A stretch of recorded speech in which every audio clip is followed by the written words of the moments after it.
There is some stuff on my mind that does dovetail into client capabilities and why that matters. So I tried to write that down and put that into a deck, and we end up with this. So that's just my little disclaimer. I only had a couple hours to put this together, so it's completely inaccurate. Don't blame me. All right. So speaking of spreadsheets, who doesn't recognize that, right? So.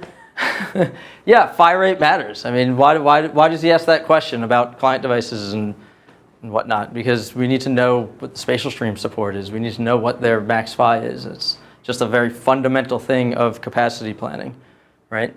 So I put in there the sort of just to highlight the differences. 3, 2, 1 stream devices at the highest MCS rates. You can see it drop by about a third each time. So what I'm going to talk about outside of the list, and I promise it'll all come together in the end, or I'll try to make it come together in the end, is so why does phi rate matter? Like, why do we care so much about what our devices support, how many spatial streams they support, what they can do, channel support? So, the reality is we care because that directly affects their experience, right? Quality of experience, huge buzzword. So I did some searching. I didn't spend much time on this, but I wanted to come up with an example that's like not an iPerf, but quasi real world.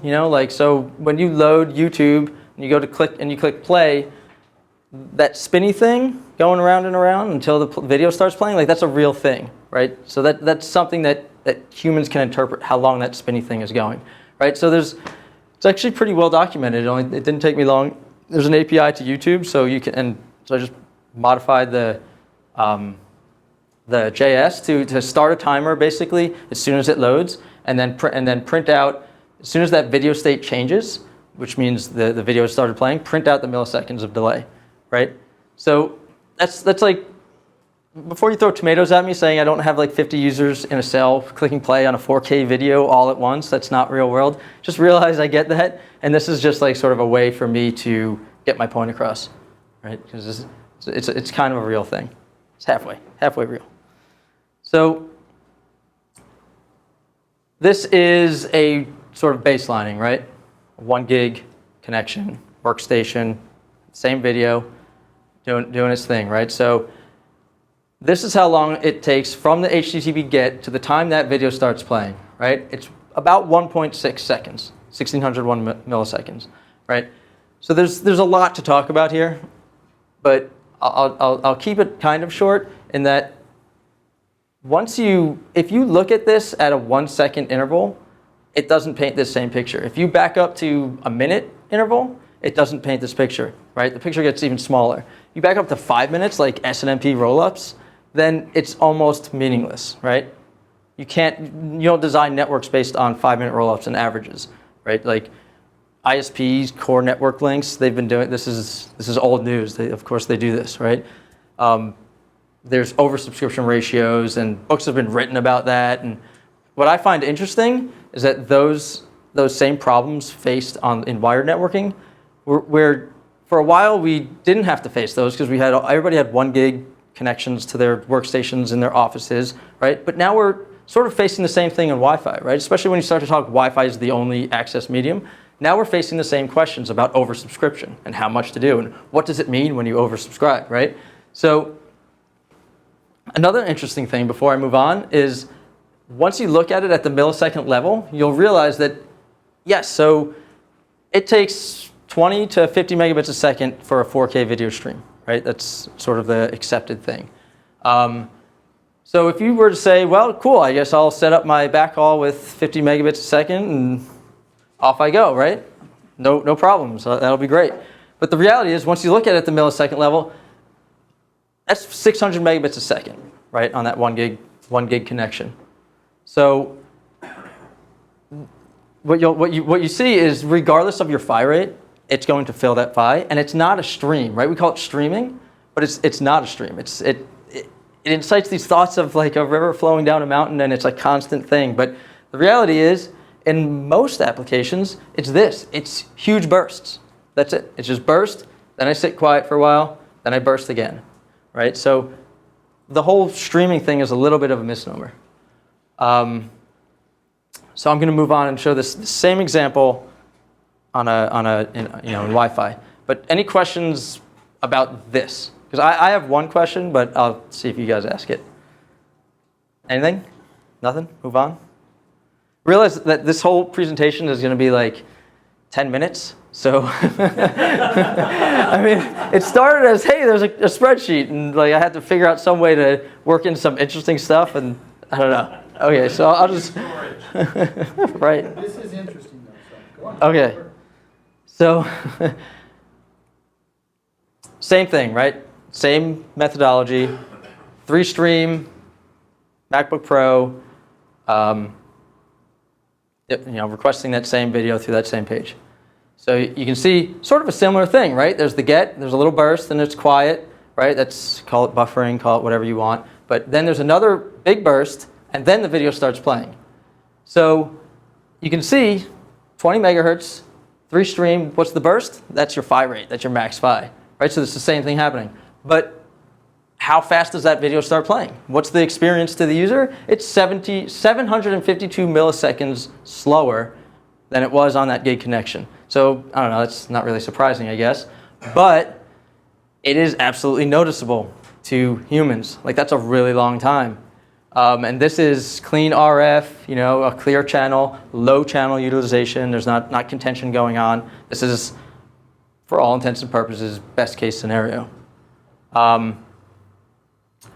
So I already touched on that. The stream will fill the phi in bursts regardless of what phi it is. So just keep that in mind as you start to think about multiple clients trying to do this. And remember the disclaimer. I know that 4K video isn't like the common use case, and not a lot of people are doing it at once. But not today. Not right now. Not right now, but it's coming. Yeah. So this is basically that. This is the same data.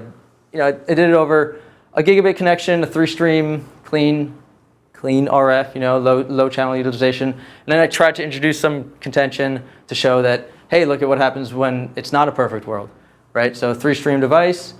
And again, there's 3-stream devices. You saw Tron before saying, what's the quantity of 3-stream devices? And you'll see on the list, it's not the commonality, right? It's 2-stream or single-stream.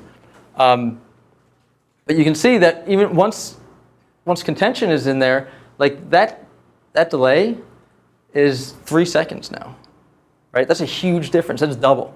So the reason why I say is anybody surprised is because you shouldn't be, right? We're comparing a gigabit wired connection to a wireless Wi-Fi connection. Look at that standard deviation. I told you all you need to know. Exactly. Why is it so high? Contention, right? And contention is really hard to sort of create. I mean, realize, like I said, I had a couple hours to put this together. This isn't like me going into the Verawave lab and putting a bunch of science behind it. This is like me with my MacBook and a couple other MacBooks and a couple other devices on my desk. How many MacBooks in the third column? This is all the same. This is just me hitting refresh, recording the time it took. Hitting refresh, recording the time it took. But isn't the middle column one? This is one. This is the same. This is the same as this, except that is low channel utilization. So how did you create channel utilization? Yeah. I added in clients, right? And I had them doing HTTP gets, web traffic, and. But they weren't hitting the same video. Not the same video, no. Okay. How many clients did you have playing the role of busy? 2. Okay. Contention's hard to mimic, especially. So you got that big in a couple hours. That big of a standard deviation by just adding 2 other clients doing HTTP work. HTTP work playing other videos, right? Oh, it was also video. There's one that's just doing a bunch of HTTP requests, right? Just like the top 10 HTTP websites, right? Just using some open source tools. And the other one was actually playing a different YouTube video, right? So, like I said, contention's like hard to mimic. It's hard to just artificially create it. But you can see in the standard deviation, I mean, you can see sometimes there clearly was, right? Like this is just consistent. And that, it's like, oh, bam, 4 seconds, 5 seconds. Andrew. This gets to one of the points that I'm hitting on a lot right now is the things that we can control as a network admin versus what we can't. And contention is one of the biggest things that we can at least have some semblance of control over in the networks that we design. Lots of times we don't have control over the clients. We don't have control over physics, but we do have control over what signal strength we design to get clients connected at higher data rates and how we design the network to reduce contention among multiple clients and between access points with frequency reuse and things like that. So huge, this just paints the picture that, contention is a big user experience factor, and it's one of the things that we have somewhat under our control. I think about this a lot.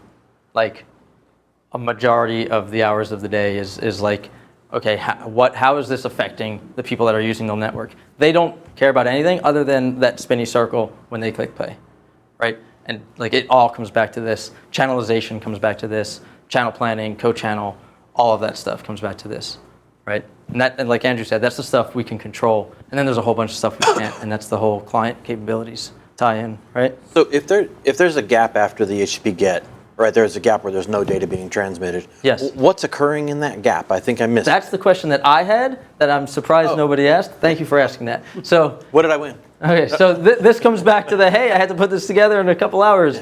I haven't read up on HTTP2 and what all that session establishment, how that all takes place.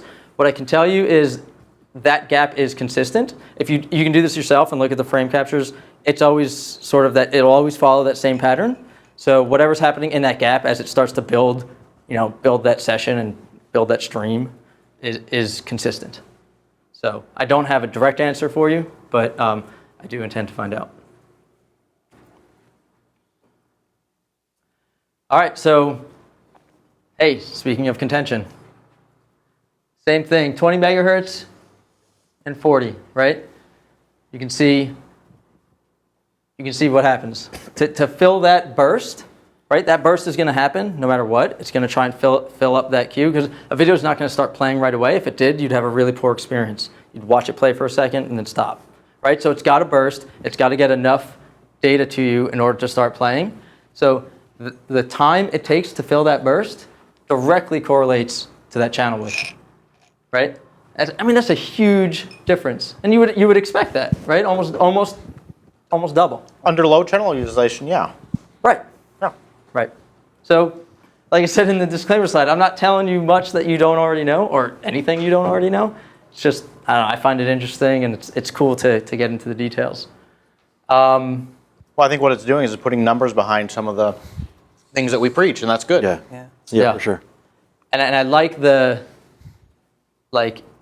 I'm going to click play on a video, like showing real-world-y type things. Like anybody can do this. It's pretty easy. Did you raise your hand, Sam? I did not. Okay. That's too bad because I think I'm almost done. Well, he was going to bring up spreadsheets again, but he decided not to. I think he do bring it up in the next slide. But all right. So no questions then, huh? All right. What else do I have? I'm going to talk slower. All right, so okay, I have to tie this in somehow. This is what got me here. List. So there's a list. It has these capabilities on it. Spatial streams, channels. This used to be a huge deal. The DFS one anyway. I find it interesting to see and this is true by the way, the residential market and like the client devices they have and DFS not being that big a deal. It's like the polar opposite of what we are faced with, right, as enterprise. DFS channels are well supported, very well supported. I mean, you have to go back years to get to a device that doesn't support DFS channels. And I've spent a lot of time verifying that, it directly impacts the channel plans that I come up with. I have a question on that one. Have you seen any data? Your spreadsheet works off of a packet capture where the client says, I can do this. Have you ever seen a time when the clients say they can do something, but they actually can't? Yes. There are inaccuracies. I think it's on the next slide. I'll wait for that then. Yes, it's too big a buildup. I'm not really answering the question. Well, I think even all I can tell you is yes, I have seen it, but on this positive spin is that it is rare. It's in the bottom 7-8 percentile. It doesn't happen that often. I have seen it though. We just did a test with a bunch of high school interns because they're like nearly free. And we double checked what you were doing with the clients that we had. Mm-hmm. We spread out 50 APs on all the channels and we looked at what they said versus what they did. Mm-hmm. And we got substantially higher percentage than 7% that didn't tell the truth. As in, we with- made them join every single AP. With channel support. Yeah, they said, Just- I just in support this relation to channel channel, support, and yeah. there's an AP with the SSID, and they couldn't join it. Okay. Well, let's reach out to me with which clients those were. I would actually like to maybe correlate that data even more because we can't just take this stuff as trust. The reality is, so how it works today is I look at the association frame and that I'm looking at the advertised capabilities, but it's just that, right? It's just advertised. It's too cumbersome to expect people to do a packet capture of an association request frame on every channel, right? Particularly as you deal with the DFS channels. It's like, okay, wait 60 seconds now, move to the next one, wait another 60 seconds, or just set up 40 APs. I mean, yeah, it's... Well, I think George Stefanik had the example of the medical device that they had purchased that claimed it supported FP. That's the right? one that came to mind, yes. Yeah, and they claimed it supported. He did the packet capture that showed it didn't, and they went back to the chipset driver, and the chipset manufacturer said, "Yep, we support it," but the manufacturer didn't actually turn on FT in the driver. And the data sheet said it supported it, and it just simply wasn't there. Right. So I think it's a good idea to trust but verify. Yeah. Yeah, I agree. And not all clients advertise their channel support. I was telling you before, like the overwhelming response this week after Keith's email, there's one or two of those that it's like, oh man, no advertised support for channel support. They leave it out. So, it's definitely not 100% accurate. Not by a long shot, but it's still useful. But how I find your spreadsheet to be really useful is to customers who are like, oh yeah, we're gun shy, we're not going to do this because maybe our clients. And you go, really? Which clients do you have that aren't? Right. Yeah, you have to go back a long time. Yeah. I mean, you can get into the whole channel 144 thing, but overall, the vast majority, like for a while, support 144 is so easy to fix. Yes, it is. Yeah. If you're using RM. Yes, you're forced to put the static on 144. Great discussion yesterday, by the way, on the RRM stuff. I totally agree with almost everything. Do tell. All right. All right, so yeah, I mean, I'm not telling you guys anything you don't know. I know most of the people at this table. This is all basic stuff, right? This is where I get it from. It's just all the different information elements in those association request frames. That's still good to write down because you can get you can absolutely get lost as you're reading through a packet. I mean, Right. So I have on the web now, like at the URL, there's I think it's how to contribute or something. At the bottom, I have a link to a doc that shows all of these in their expanded format. So, just as a reminder. So yeah, this goes into what we were saying before, right? If you're scared of 144, or Uni 2, or actually just want to know how many MU clients you have, it's actually not that difficult, right? Especially for infrastructures that are already deployed. Just turn some APs into remote packet capture APs, and with a filter, you can let that run for days. I've let it run for weeks, right? It's not that difficult. And then you just, a couple T-Shark commands, sort unique those clients. Just know what, you can use display filters in T-Shark, right? You decode the GRE, the ERM, or whichever, whether it's Cisco or Aruba. You decode those frames, and then you can use display filters. And it's a couple commands. I've written about it, I think it's my most recent post. But yeah, I mean, I've done this. I've done this very thing recently, even just unique the association request and see what the support looks like. how often do you find the entries are changing along the lifespan of the device? Like you test it a year ago and then test it again today, and then suddenly I've got an updated set of features. Right, so that does happen. The most notable one that comes to mind is the post Nexus 5 devices. So any Nexus device after the Nexus 5, once they got that M update, blam, automatically support all the not all, but most of the DFS channels, right? So that does happen. But I don't... And you've annotated that most of the time. You have Yeah. the caveats in there. That Can you go back a slide, just to have a question? V, K, Okay, R. so yes, I have notes on that sheet I was talking about. No, is there like an opportunity to get columns for these?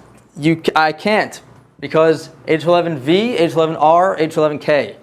I can't tell whether you support those unless it's enabled on the BSS. Okay. So I in my how to contribute section, I say, please enable these. And, you know, so it's a decision of do I include them like on the 3 or 10 that I have and then just leave it blank for everybody else? So if you have a yes, it's a yes, Yeah. and then blank is we don't know. We don't know. This is how you contribute. Yeah, This is I how- would put a little Yeah. star in there, contribute. Yes, yeah. Yeah. So that's how I approach the, there's another field that where if I don't know, I just leave it blank. And if I know, it's a yes. MU MIMO.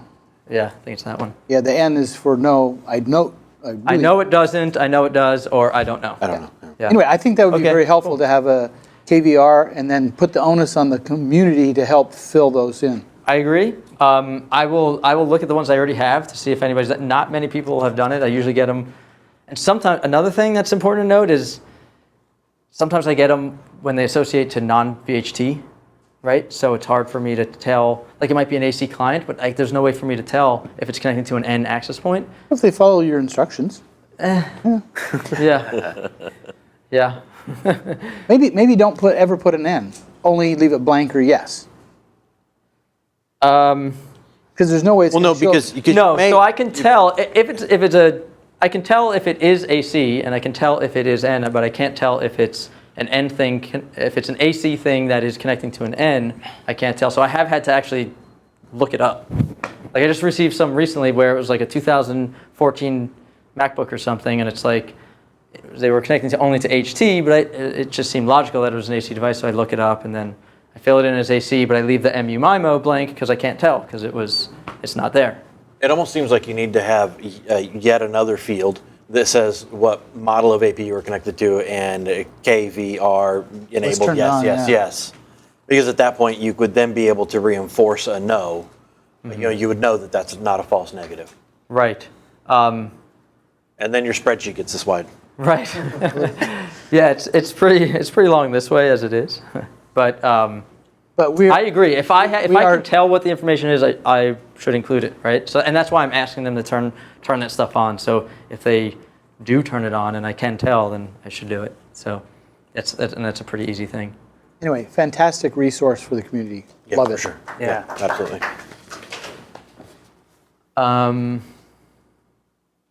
So I think I already gave the speech about go look yourself, and then there's the list. Out of curiosity, Mike. Yes. And I'm not being critical. But how much money are you making off this? No, I see no Rokus. I see most of the other streaming boxes. It's just Why do I hate Roku? Is that what you're asking? yeah. Send Why them do an you hate Roku? Well, I don't use Rokus. I don't have them. No, But you can send them the association. you can. You can. It's on you. I'm going to ask you the same question. Why are there no Rokus on there? Clearly, you have one. I do not, but I know of several people who do. All right. I don't know. That might even be it. So before I. Oh, okay. Yeah. So we can open it up for discussion, but I think we've kind of already done that, like how to make it better. These are some things that occasionally come up, like how to make it better. Like, knows what I'm talking about? So FCC On that IDs. point, Mike, other than the Roku, are there devices that you know of that you'd like to see, that you know aren't there, that you'd like to see people contribute? Seems like you should have an ask Specifically. list. Everything. Yeah. I don't discriminate. Okay. Anything you got, the bigger the better, right? Let's make it. Just keep adding to it. Anybody actually look up FCC IDs? I feel like that. Yeah. One note on those, you have up there accurate max transmit power. Yeah, it's accurate from a max, but don't go off that because they don't transmit it that often. Like you go look up the iPhones and iPads and stuff, they're listed up there at like 23 dBm and crap. Yeah. Like they don't transmit off of that. If you know how it works, it's like Yeah. So that's actually, I'm glad you said that because there is a column for max TX, and that's a common question. Like, what does that mean? Where are you getting that? Well, I'm getting it from the association request frame. A lot of them don't include it, so you'll just see like max TX 224. Okay, well that's a lie. And then the ones that do include it, sometimes they seem logical and sometimes they don't. So sometimes it just seems like they're just way too high. By spec, it's measured in dBm, so that's a question I get a lot. Like, what is this? Is it milliwatts dBm? It should be dBm. I would say, I mean, that's the column that I've come close to removing because I just don't know. It just seems arbitrary, right? Sometimes they include it, sometimes they don't, and even when they do, how do we verify that? So that's a tough one. RRM for clients. Thank you, Wi-Fi Alliance.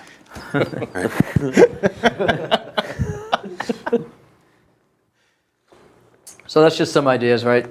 FCC tie-in, WikiDevi for chipset stuff, fully automated stuff. That's super easy, by the way. The automated self-submissions, it's just time. And then APs. I don't think it's really that valuable, but the For people who AP don't really know what you do at Google, how does this help you? Is this a labor of love? How does this directly help you for what you do day to day? So I started this actually when I was at my last place. So on the history slide, it was just like, well, I don't know what. When I know if I can answer the question of what clients are on my network, well, that gets me so far. Well, then what do those clients support, right? So I had my own like writing this stuff down myself. I think it absolutely is integral to understanding, how the network's going to perform, right? You have to know what their capabilities are. It goes back to the whole phi rate thing, right? So that's how it helps me because I actually reference this list a lot. Like it comes up all the time. Oh, what does like Chromecast support? Like, we want to experiment with something. It's like, okay, well, let's go look. So, yeah, I use it a lot. I don't know if that directly answers it. So that's all I had, which I know it's short, but it's the best I could do in that short time. I have some controversial statements I can throw out there just to get people arguing if you want. Yeah. Oh, I had a question. Your automated submissions. Yes. I mean, I know at WLPC we saw the SSID where you could connect your device. Can you talk a little bit about how that works? Oh, that was just the our well-known friend here. That was just this guy, right? And I was just sniffing on the channel that he was on, and I told people to email me what their device is. That was nothing fancy. Okay. It should have been fancy, but it wasn't. It felt like it was fancy. It felt fancy, didn't it? Yeah. The automated thing, I mean, it sounds fancier than it is. I mean, the randomizer thing already does that, like the Scapy script that I wrote. It already pulls out the BSSID or the ESSID and the channels that are supported, right? They're just fields, and they're somewhat static to where they're going to be. So having that stuff print out and then just automatically putting that into a sheet. I mean, there's a checks and balances I might want to put in there, but that's not really that big of a gap to do. So we'll see. All right, channelization, 40 meg. Yeah. Okay, so this came up before. This comes up all the time. It's one of my favorite topics, right? So raise your hand if you have said, either now or in the past, I do 20 megahertz channels until you can prove to me there's an application that requires 40 meg.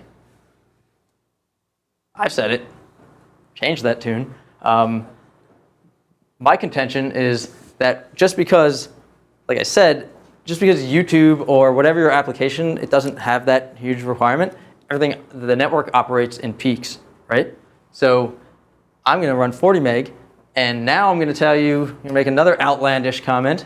I'm going to run 40 meg, and I'm going to have Cochannel, right? And I'm okay with that because I know that traffic patterns are actually really bursty.